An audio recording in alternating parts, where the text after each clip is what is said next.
தென்காசியில் நடைபெறும் புத்தக கண்காட்சியில் மாணவ மாணவியர் அறிவுச் சுரங்கங்களான புத்தகங்களை அள்ளிச் செல்கின்றனர். பொதிகை புத்தக திருவிழா 3வது ஆண்டாக தென்காசியில் நடைபெற்று வருகிறது. அங்குள்ள அரசு ஆண்கள் பள்ளியில் நடைபெறும் இந்த திருவிழா இன்றுடன் நிறைவடைகிறது. 10 நாட்களாக நடைபெறும் இந்த புத்தக காட்சிக்கு மாணவ மாணவியர், ஆசிரியர்கள் என ஏராளமானோர் ஆர்வமுடன் வந்து சென்றுள்ளனர். 60க்கும் மேற்பட்ட அரங்குகள் அமைக்கப்பட்டுள்ள நிலையில் மாணவ மாணவியர் ஆர்வமுடன் புத்தகங்களை வாங்கிச் செல்கின்றனர். 50 லட்சம் ரூபாய்க்கும் அதிகமான புத்தகங்கள் விற்பனை செய்யப்பட்டுள்ளன. மாலை நேரங்களில் தினமும் எழுத்தாளர்கள் உள்ளிட்ட பிரபலங்கள் உரையாற்றி வருகின்றனர். மேலும் அங்கு அமைக்கப்பட்டுள்ள திருக்குறள் ஒப்புவிக்கும் அரங்கம் மாணவர்களின் மேடை பயத்தை அகற்ற உதவுகிறது.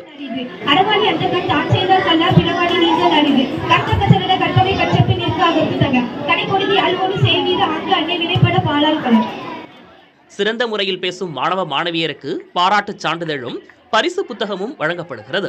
கல்லூரி மாணவர்களின் குறு நாடகங்கள் உள்ளிட்ட அம்சங்களுடன் புத்தக திருவிழா தென்காசி மக்களுக்கு அறிவு விருந்து படைத்து வருகிறது. புதிய தலைமுறைக்காக செய்தியாளர் சுந்தர மகேஷ்.